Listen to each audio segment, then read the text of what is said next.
You've worked hard, eaten out less, counted every penny, and now all those savings are just sitting there.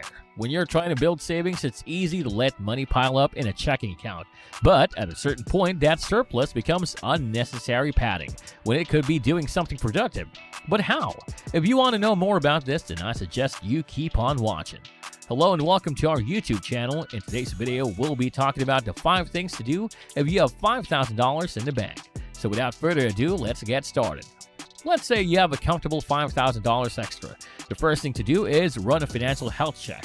Paying off debt, building a rainy day fund, or starting a retirement account are all smart ways to use that money.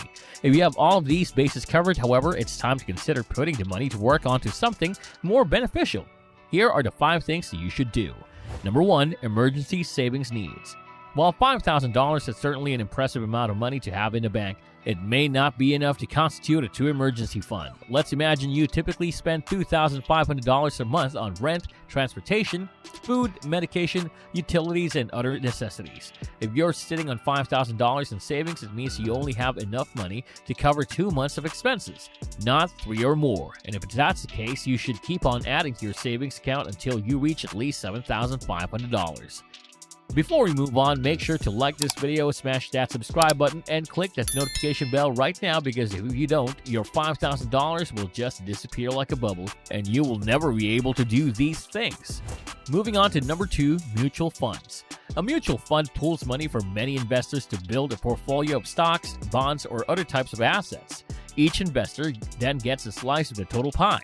While you can find mutual funds with minimum investment requirements of $500 or less, more options will be available now that you're at the $5,000 mark. Mutual funds diversification is one of their big benefits, since it spreads your exposure around.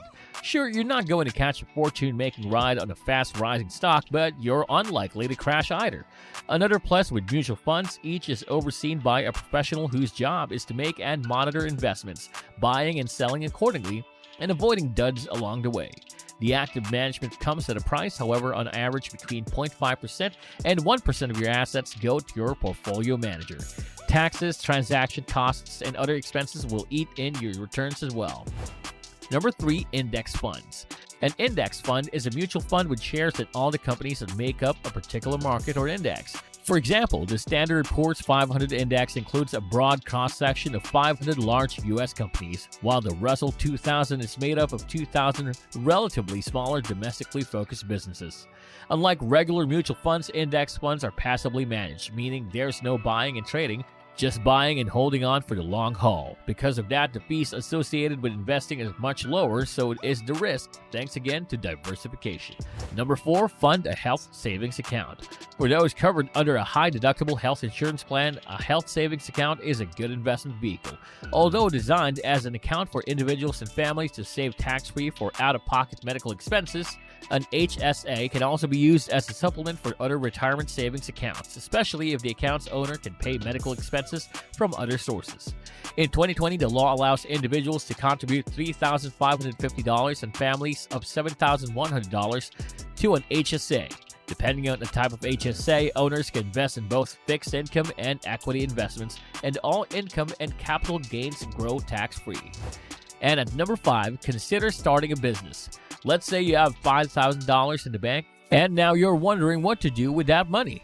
Why not make an investment in yourself that can net you sustained returns? One way to achieve this is by launching your own business. Consider the possibilities: no more cubicles, no living paycheck to paycheck, and best of all, being your own boss and essentially running your own life. If this sounds good to you, why not take that money, create a business plan, and get started? Examine what you're passionate about and think about the skills you have to offer. Make an inventory of your resources you can devote and imagine what pitfalls you might encounter on your journey.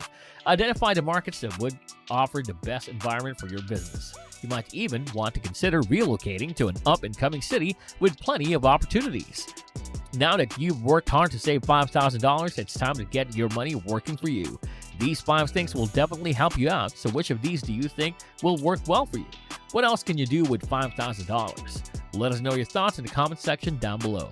We hope you enjoyed and learned something from this video. If you did, make sure to like this video, subscribe to our channel, and turn on the notification bell below for more upcoming videos like this one. Thank you for watching.